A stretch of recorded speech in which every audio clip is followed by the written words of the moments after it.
It's rivalry week in college football. Oh, and by the way, it's Thanksgiving as well. So we're going to mix some things up today. We're not going to have the normal programming, and I think it's great. We have the best person I can think to interview for the biggest game this Saturday, and we got some picks for you. And guess what? 148 days until the NFL draft. I can tell by your face already, but I still got to ask you. Muench, you good? I'm excited, man. All right, Tucker, roll that beat, please.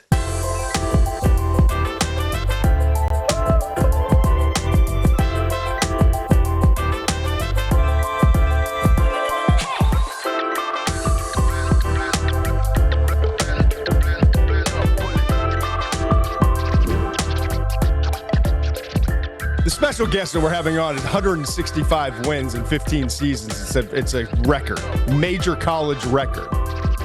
85.4% of his games as a head coach he won. That's third all time. You want to know what kind of company he's holding? Newt Rockne and Frank Leahy. One of the best all-time college football coaches out there, and his name is Urban Meyer. This is the McShay Show, presented by FanDuel, and college football Saturdays are heating up. Whether you're in for the early kick or the late night action, FanDuel lets you bet your way with the same game parlays, live betting, game props, and more. And Missouri, get excited because FanDuel is coming your way on December 1st. Download the app or head to FanDuel.com/McShay and make every Saturday count. Must be 21 and older and present in select states, or 18 and older and present in D.C., Kentucky, or Wyoming. Gambling problem? Call 1-800-GAMBLER or visit rg-help.com. Call 1-888-789-7777 or visit ccpg.org/chat in Connecticut. So we're excited to have him on the show, and we'll bring him to you in just a few minutes. If the text messages back and forth are true, he's been with a couple grandkids out in the middle of the Gulf all day. So I'm looking forward to seeing. We're freezing our asses off. I know. I just got back from a JV football game, and he's out there catching sharks and all sorts of exotic fish that he's texting me about. Also won 3 national championships: Bowling Green, Utah, Florida, Ohio State. And I just couldn't we're not going to have a regular week. We do our tape truths on Monday. And we knocked that out on Monday, and you did an awesome job. I gave you 5 stars for it, Muench. And here we are in the middle of the week on a Wednesday, and it's like, all right, I got to go see family. We got a lot going on. Let's just bring in someone who I'm close with and consider, extended family, Urban Meyer, and let's who has a better perspective on what's going on, especially with Ryan Day, 1-4 with his record, lost 4 straight to Michigan, coming off a national championship, the pressures, and so we're going to get to a lot of stuff with Urban. I also want to ask him about Lane Kiffin. What's that like? This is a unique spot. What's that like? But I do want to start perspective. I do want to start with this. FanDuel's been so good to us. Listen, I want to start with the FanDuel picks of the week, as we always do. But I do want to throw this in, and I'm going to give no context. I'm not going to talk about rankings. I'm just going to say, remember the conversation we had, and I'm trying to pull up the text right now from Tuck. There it is. Remember the conversation we had about these SEC teams that I think should be clustered, right? Yep. And get the state of Utah football out of here. I'm probably going to get some hate mail for it, but I'm over it. Unless BYU upsets Texas Tech, I'm over it. We don't need context. We'll get back to the rankings. We'll give you the TMS top 12 on Saturday. We're going to have a live show. Still working out the details. Check the social media. I'm at McShay13. He's at YouGoodMench, Muench. But I asked the question to Tucker to ask our guys and ladies at FanDuel, and they always deliver. I wanted Todd's odds, as they call it, these hypothetical odds that are always popping up. And here's what we got back. Neutral sites: Tennessee, Vanderbilt, Texas. I wanted to know what the spread would be and who would be favored against BYU, because I'm convinced all 3 of those teams. And last week when I brought this up, we were talking about I think 14 was Vanderbilt, 17 was Texas, and 20 was Tennessee. Yep. Tennessee and Vanderbilt both 4-point favorites against BYU on a neutral site, and Texas 3.5-point favorite against BYU on a neutral site. Interesting that Tennessee is a half point, right? Yeah, I also thought the number would be bigger. I'm going to be honest with you. I thought those numbers would be bigger. I thought they'd be a little bit bigger, but it's good to know that like the people who set the lines who are the best in the world. And when we contact FanDuel, like they do pretty well. They do well enough to make sure the lights and the cameras are on in this show. So clearly they know what they're doing, and we appreciate their partnership and them constantly providing some odds to give us some perspective on things that we watch the tape and we have the conversations and we have the contacts and all that stuff. But it's good to know what the professionals are thinking. They must like LJ Martin as much as the running back from BYU. That must have something to do with it. Stud. Oof. We'll get to him in April. He gives them a chance. He does. All right. So FanDuel pick of the week. What do you got? Going right to the Egg Bowl. I mean, how do you not? Ole Miss is distracted. Mississippi State's a better team than they were last year. They played Texas tough at home. This is a home game for them. This Ole Miss has had some tight games. It's a 6.5 point spread. Got to look at that Egg Bowl. Ole Miss covers by a lot. I don't think it's going to be even close. Mississippi State stinks. Yeah, they're better than last year when they stunk worse. They still stink now. 1-6 in the SEC. Give me a break. There's no way that Ole Miss doesn't cover that spread. I love that spread. Interesting. See, I'm going opposite of you, man. And I got to be honest, I'm on an absolute tear. I love you when you only have to be honest when you're on a tear. I've never heard you say, I have to be honest, I'm on a cooler. Like I'm just on just can't get one right. I mean, you have to call it like it is. But you don't have to announce everything every week. But since October, I mean, okay. I've just done this for 25 years. I've been on the road for about 15 of them, like in airports, checking out scores. Like, no way Pitt's beating West Virginia. No way that garbage Mississippi State team or Ole Miss team is beating the other. No way Auburn beats Alabama.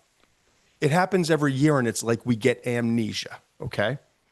So I'm going to tell you, there are 4 games that I love, and they're all rival. 3 of them are rivalry games. One of them is not technically the rivalry. Oklahoma already played Texas. That's the rivalry. But I'm scrolling, and if you look at me on YouTube, and we appreciate you watching, I'm going through my phone to get the latest. Here you can see. Hopefully you didn't see. Yeah, hopefully you didn't see my account. I keep doing that. I got to put my thumb over it. Playing fast and loose. But if you didn't see it, you can tell I'm kind of on a run right now. And I don't, all right. Oregon, Washington, 6.5 point spread. I'm taking all dogs. Take the points this week, folks. I'm giving you 4 plays right here. These 4 specifically. Washington plus 6.5 against Oregon. Okay? Then don't hate it. Vanderbilt versus Tennessee. Nope, that's not one of them. Sorry. That's not one of them. I don't like that game. Let's go. Button it up. Here we go. Stick with me here. I'll come back to it. It's Washington over Oregon, or with the points against Oregon. Next one is LSU plus 10.5. You watch.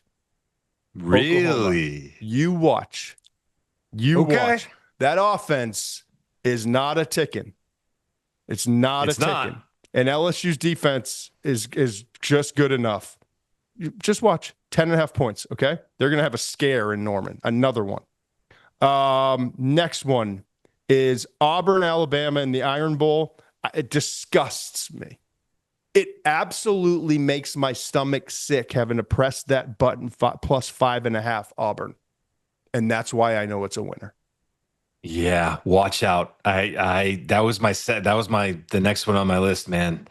Auburn could break Alabama's hearts. They really could. I think that Alabama wins that game, but I like the Auburn with the points. And here's another one that makes me kind of not as sick, but still like I don't want to finish my Thanksgiving meal, knowing that I have Michigan plus 9.5 over Ohio State. Parlay them too. Parlay all of them. Get some alt lines in there. Get over 400 plus 400 on it. See what you can do. I like all 4 of those games. Washington, Michigan, Auburn, LSU. Ohio State fans hate you right now. You jinxed them. You jinxed them on the They Monday can win. show. They can win by 9. We're good. They want awareness this week. They want awareness. Oh, I think they've got enough awareness. I don't think they need any more awareness. You know who's got awareness of this rivalry? You know who has awareness of being the lone man in that seat? And unless you've lived in Ohio, which I have, unless you've been around that rivalry, which I have from the Michigan side growing up, I told you my grandfather, Marshall Brown, who kind of just injected the love of football and college football specifically into me. He with Bo Schembechler was a recruiting area, handled that back when that was legal, and now I'm sure it would be legal because everything's legal in college football. But I'm still to this day not 100% certain everything that he and Bo were doing was legal. I'm not. You saw some things. And God rest his soul, but he's not around for me to ask him. But anyway, my point is, unless you've been around this, it's hard to understand just like how deep this thing burns, how much it means. And it's a 365 deal. And no one embodied the 365 deal more during our lifetime, at least, with the game, Michigan, Ohio State, than Urban Meyer. I mean, and we'll get to all the stories anyway, but I'm excited. Word is he's here. Let's bring him on. He's fresh off the boat. So I'm excited to bring to you with Steve an interview with Urban Meyer. The McShay Show is brought to you by FanDuel. This Thanksgiving, FanDuel is introducing a brand new way to parlay together. It's called Pass the Leg. Here's how it works. Start a group, add your pick, then pass it on to your friends so that they can add theirs. When everyone's done, you each lock in the parlay with your own funds. On top, everyone gets a 50% profit boost to use on their build. Here's how I look at it. Use any one of these 4 if you want, but I'm rooting for chaos. But I honestly like the underdogs in all 4 of these games. I think we're going to have a mess on our hands after this weekend in college football. So go with the underdogs here and take the points. Washington against Oregon in that hostile environment. In the game, I like Michigan again to cover the points. Looking forward, Auburn. They're going to keep it tight with that defense against Ty Simpson in Alabama. Take the points there in the Iron Bowl. And finally, LSU is going to give Oklahoma a scare. And while we're at it, Missouri, get ready because FanDuel's coming live on December 1st. That's a huge deal. FanDuel, play your game. Must be 21 and older and present in select states, or 18 and older and present in D.C., Kentucky, or Wyoming. Opt-in required. Bonus issued as non-withdrawable profit boost tokens. Restrictions apply, including any token expiration and max wager amount. See terms at sportsbook.fanduel.com. Gambling problem? Call 1-800-GAMBLER or visit rg-help.com. Call 1-888-789-7777 or visit ccpg.org/chat in Connecticut. This episode is brought to you by Duluth Trading Company. The holiday season's not just about R&R. It's about getting things done. That's why Duluth's long-lasting, durable gear makes for the best gifts for the doer on your list. Imagine hanging light displays with ease thanks to free swinging flannels, exclusive reach gussets, fire hose work pants so tough Santa swears by them for nonstop chimney travel, and buck naked underwear that treats your sugar plums with care. This year, gift the right stuff to build, create, and do. Shop online and in stores today at Duluth Trading Company. There he is, fresh off the sea. Did you catch anything today, Coach? I'm lucky I'm alive. I took an 8-year-old and a 6-year-old grandkids out 50 miles out in the Gulf of America. And we caught yellowtail snapper, and we caught a mutton snapper. We caught shark. We caught barracuda. Oh, my gosh. And yeah, still alive, though. I'm good. You had a better day than me. I just got back from a JV football game, so a little different experience. Well, we appreciate you're evaluating young, pal. Nah, just my stepson playing on the JV team. So I was out there for support, saying nothing, keeping my mouth shut, you know. So here we are. And congrats, by the way. Ring of Honor at Florida this week. That's a pretty special thing. I know you absolutely loved your time there. So we And we appreciate you taking the time. So let's just dive into it. I'm going to start with this because we're friends. So I'm going to just be honest. I can remember when you first started at Ohio State and you started the team up north stuff. And I heard of scouts I talked to, like maybe not being allowed in the building because they were wearing the blue or different colors that they shouldn't be wearing, and all these things, because you had made it an all-encompassing, like just venture, if you will, that we were going to beat Michigan. That was that was primary. And I remember thinking to myself, it just felt maybe a little like, why is Urban doing this? Does he need to put all these things in? And then you won 1, and then you won 2, and then you won 5 and 6 and 7. And obviously the psychology behind it was really important to your mission there in Columbus, right? And so, obviously Ryan Day, coach with you and your staff, very close, was part of the decision making with you and passing along the torch. And he's had his struggles against Michigan, coming off a national championship, and there's still stuff out there. 1-4, he's lost 4 straight. Why is this year different for Ohio State against Michigan? I really believe it was. Last year, it kind of shocked me. I was there. I watched it. I believe Ohio State was even a bigger favorite last year. I can't remember the point spread and all that. But just the skill set of the two teams, it wasn't even close. We covered them both. Yeah.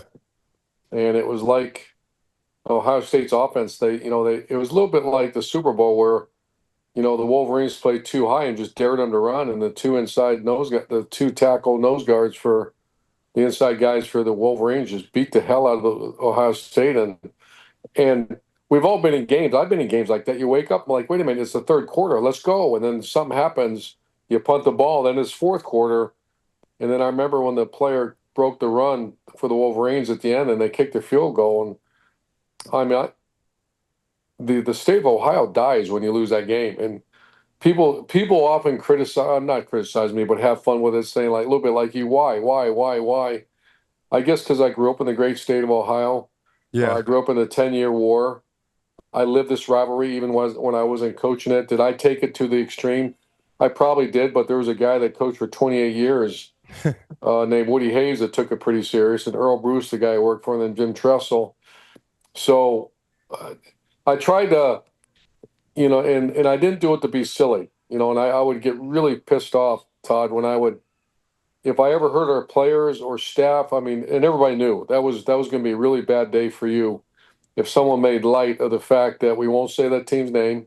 We'll never disrespect them. If I ever heard a player say something about, well, we're going to kick their ass or they're not very good, never say that.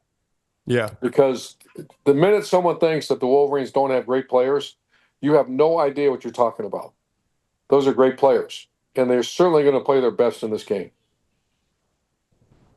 Coach, first of all, McShay forgets his manners. Happy Thanksgiving. I hope you and your family have a great holiday season. Done that before. It would have been, would have been nice if you had gotten off on the right foot, but that's all right.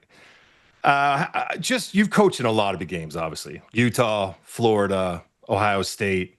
Not just this rivalry game. Do you tweak your approach the week of a big game like this to make sure that your guys aren't peaking too early? Do you want to keep it business as usual so they're on the same regiment? Players get used to things, or do you do something a little bit different and acknowledge that this one's a little bit different than the other ones? No, this is completely different. Not so much game week. That's more throughout the year. For example, we'll have team up. We used to call them team up north periods throughout spring practice. In January and February, we'd at least once a week have a team up north workout. And all we do is just to make sure it's on their mind. We'll play constant documentaries and rivalry videos throughout the year. I'll pick a day, I'll come in and I'll say, screw it, make this the Wolverine workout. And all the coaches will be in there and, just that much more intense. But the week of, you're other than, we used to have the band come over on Sunday and do the Script Ohio with our players. You come out to practice on Tuesday and the scout teams, they actually tape their helmets to look, the wing helmets to be maize and blue. But no, at the end of the day, it's you got the most prepared team's going to win. So we don't do a lot differently as far as preparation. It's more leading up to the game, and in the off season, and I never want that team not to be on the minds of our players. I didn't plan on asking you this, but it just came to mind, and I'm really curious because you passed the torch on to Ryan Day, right? And have an unbelievable amount of respect for him. You kind of, were part of his development and growth in the college profession. But then when you hand the keys over, it's his job, right? How much discussion do you two have? And when times are tough, do you guys have conversations? Do you try to get involved in trying to help him with certain things, or is it kind of only when he reaches? I'm just curious what that relationship's like, and how difficult is it for you knowing the way you did things and how wanting to see that same success for this program, but knowing that he's the guy now, Yeah, we're very close. I speak to Ryan quite a bit. We text a lot. Yep. I think his first year we had more conversation because I was there. I was an assistant athletic director and I was around, but as time moved on, it's more I'll text him and check on him and his family. Right. That chair is the loneliest chair that exists. You're the head coach of the school. When it's going great, it's going great. When it's going bad, it's going awful. And I think my responsibility, there's not a lot I can tell Ryan about, how to run a 3x1, crossing routes. He's the best I've ever been around as far as offensively. He's done a really good job motivation. He's done a really good job with his staff. Early in his career, I helped him with that. I helped him with organization a little bit early in his career.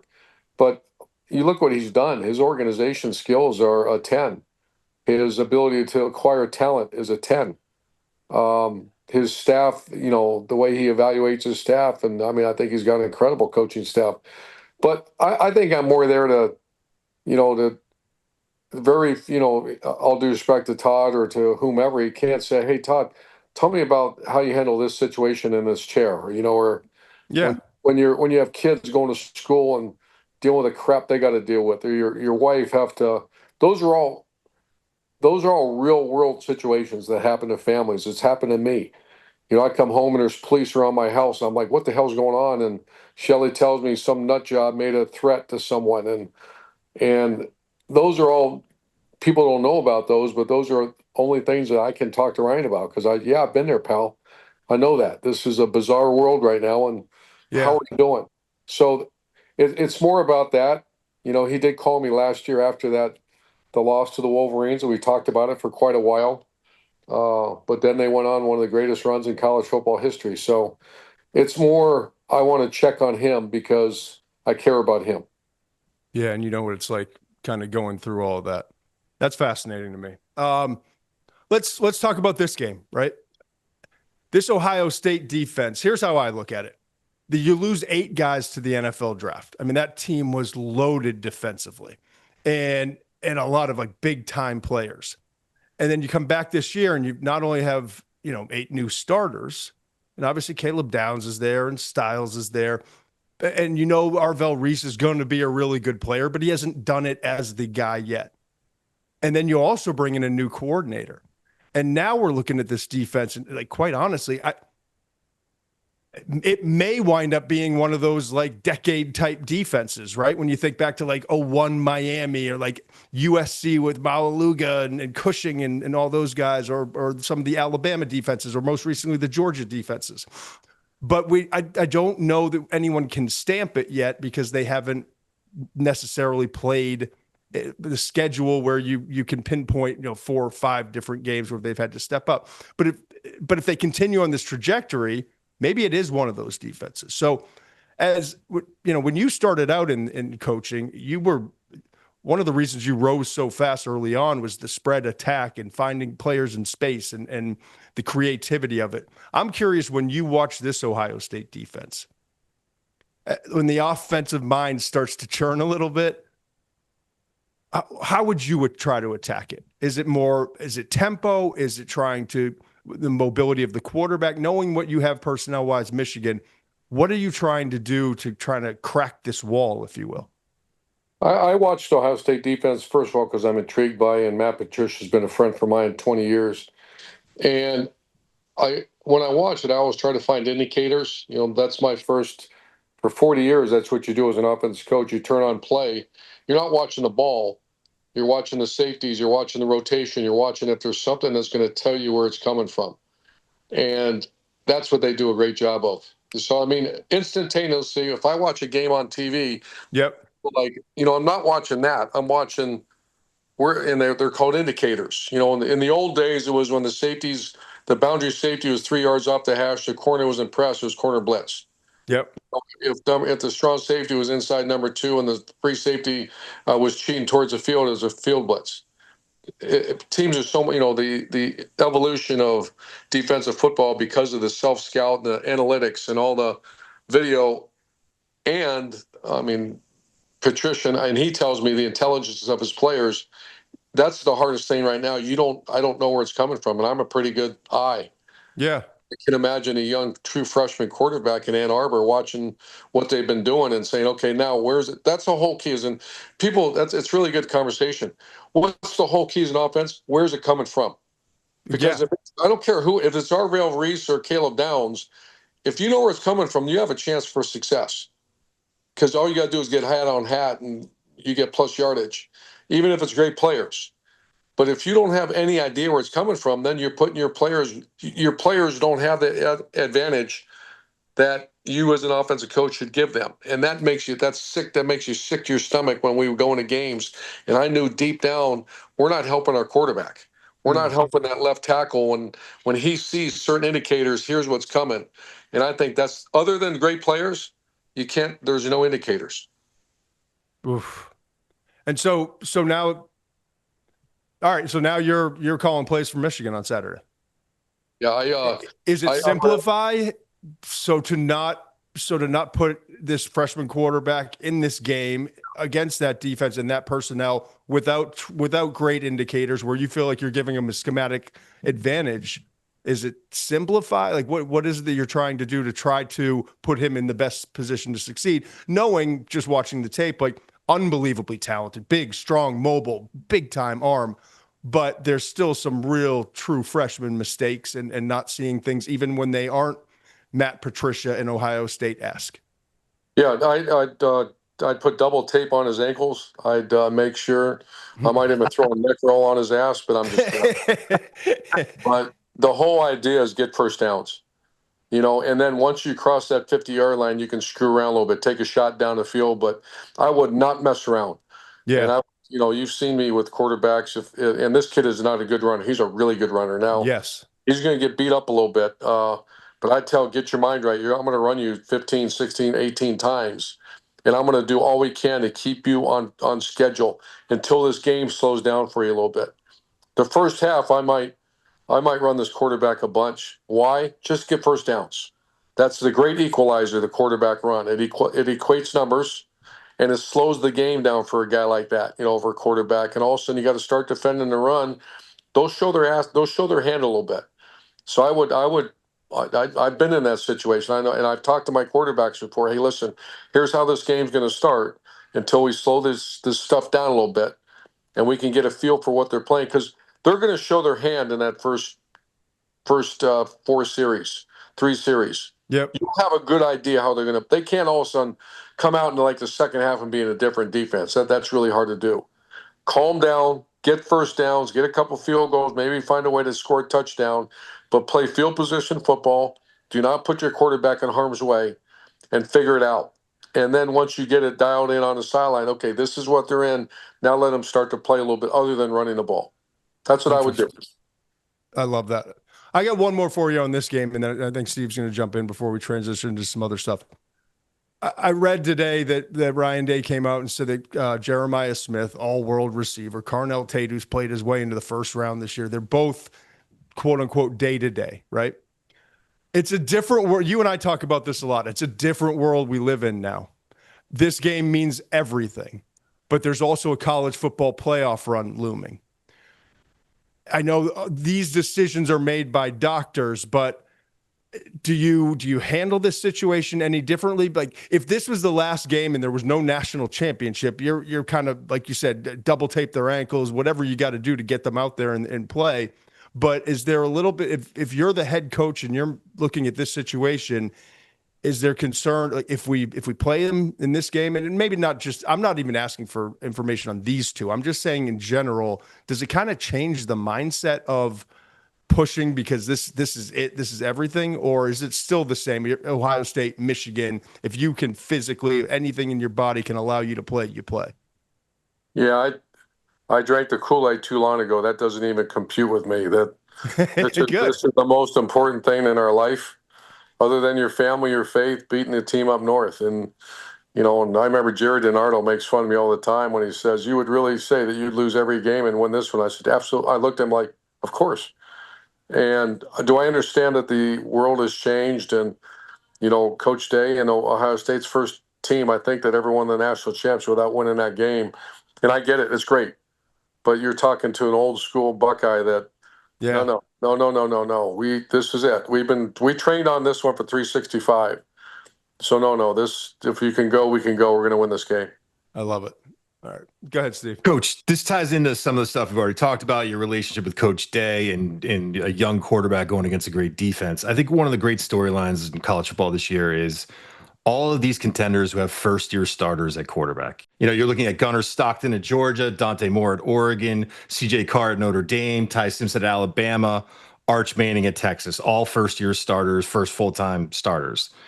You won a national championship with a first-year starter in JT Barrett, and then had Cardale Jones have to make the postseason run, and he hadn't started a game either. How did you balance staying aggressive with bringing along an inexperienced and not overwhelming an inexperienced quarterback? And what was that overall situation like for you? Well, it's got to be fit for the person who you're dealing with. JT Barrett was a grown-ass man, and after, other than physical maturity, he was, after 5 games, and I'd challenge players. I don't want to hear that freshman nonsense anymore. You played. So by the time you get to this part of the season, hopefully you've moved on. I think that's a little different with Bryce Underwood. I see it. I don't see quite the development I thought I would see, because I think this kid's a star. I'm a big fan of Bryce Underwood. I mean, typically it takes a long time for a freshman quarterback to get going. Early on, what I saw from Bryce Underwood, I thought he'd be a little further ahead now than he is, and throwing a catchable ball. I think he did. I think it was Maryland last. We did something on Big Ten Network. He had his best game. He made some really, really good throws. But then other times I've seen him throw that uncatchable ball. And the problem with an uncatchable ball against this Ohio State defense, it's an interception. So that's the biggest problem. So to answer your question, depends on the person. But I would always, and I was fortunate, by the time a Dwayne Haskins or a JT Barrett, by the time we hit week 10, or certainly week 7, 8, 9, that wasn't even our conversation anymore. Yeah. Let's flip it over to Julian Sayin. I'm curious. You've been around. God. Yeah. I was just going to say, you've been around a lot of great quarterbacks, and I know you watch this program as you watch the whole country now, obviously with Big Noon Kick and Triple Option. Check out Coach's podcast as well. I jump on it once a month with them. Just a great show with Mark Ingram and Rob Stone. But you've been around a lot of great quarterbacks. How good can this guy be? Oh, I've heard about him because obviously I'm very close with Mark Pantoni and Coach Day, Hartline, etc. He was kind of slight when I stood next to him. I think it was last year. And I'm like, man, this guy's not very big. But they kept saying his arm talent and his accuracy is, he could be, I think, the most accurate quarterback of all time at 80% completion rate or something. Yeah. I don't want to the one great common denominator of every great quarterback or great receivers. And my gosh, does he have them? Yes. He's got everything you need at that position. His 50-50 balls are not 50-50 balls. They're 90-10. Yep. And he's got advantage that they played a schedule that was very manageable. Early on, it was a master class on how to develop a quarterback. What they did against Texas and early in the season was a master class, the way they handled them. And then they started playing a schedule where they were simply outmanning people, and they started to give them success. So it's been a beautiful case study how to develop a young quarterback. But things are about to get a little tougher in the next 3-4 weeks. I know you've had a long day on the boat with two youngsters, but I was going to get to some other stuff, but like you got to get back to your family, and you already ate the fish though, right? You took care of that. Oh, I'm exhausted, and we just had the fish. I have about 10 people over here, including 1, 2, 3, 4, 5 grandkids, Oh, that's awesome. and they're screaming, That's awesome. yelling, and yeah, it's great. All right, so Coach, can I ask you one quick question? Go ahead. After you left Florida, you went to work for ESPN, and that's where you met Todd McShay. You were there for less than a year. Was McShay that bad? Is that what got you back on the sideline? Do Ohio State fans have McShay to thank for a national championship? You know, and I'm going to take this time he knows I love the guy. He knows that he's one of my favorite people. Here's how good Todd is, and this is from the bottom of my heart. I've dealt with GMs and I've dealt with personnel people. Obviously, my 1 year, and then throughout, maybe the last 15 years of my career, we had probably the most talented teams in the country. I would see them all.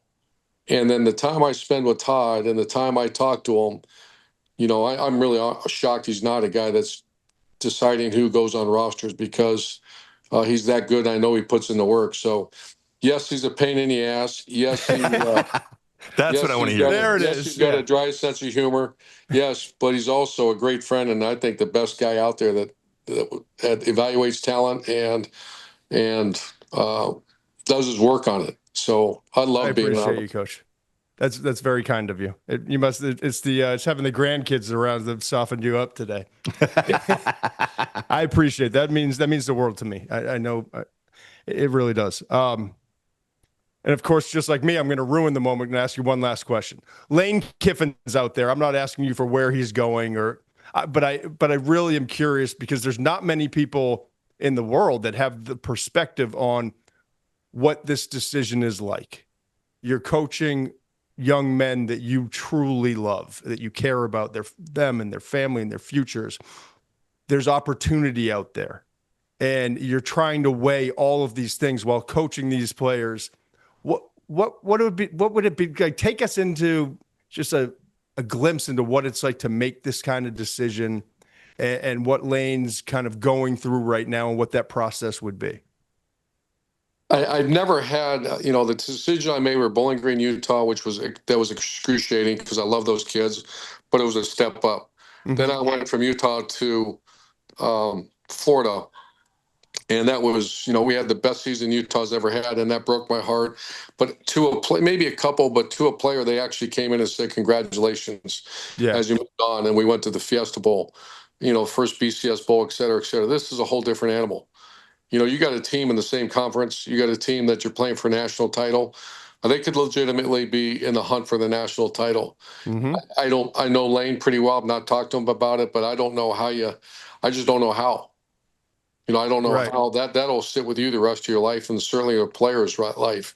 When you're leaving a program, like I left Bowling Green, we didn't even get to go to a bowl game. So I said goodbye, and they moved on. Then I went to Utah and went back and coached them in the bowl game we won. And then, but to be in the hunt of, I'm sure it's excruciating, and he's got to do what's best for him and his family. But this is an unprecedented one. Yeah, it is. And obviously your former team that you coached in national championships, and all the talent that you had and all the success that you guys had is one of the teams that, Florida, LSU, or does he say at Ole Miss? So, I was just curious to get your perspective. I really appreciate you, Coach. I appreciate our friendship, as you well know. I appreciate you coming on Thanksgiving. It's the game week, and I couldn't think of anyone better that I wanted to talk to this week, especially with it being a week of family and friends and being around the people you love. And so I just wanted you to come on the show, and I appreciate your time. And now go back to those grandkids, give them all big hugs, and enjoy the rest of your time with your family this week, man. Thanks, guys. Let's do it again. Okay. Take care, man. Must be 21 plus and present in select states. For Kansas, in affiliation with Kansas Star Casino, or 18 plus and present in D.C., Kentucky, or Wyoming. Gambling problem? Call 1-800-GAMBLER or visit rg-help.com. Call 1-888-789-7777 or visit ccpg.org/chat in Connecticut, or visit mdgamblinghelp.org in Maryland. Hope is here. Visit gamblinghelplinema.org or call 1-800 327-5050 for 24/7 support in Massachusetts, or call 1-877-8-HOPE-NY or text HOPE-NY in New York.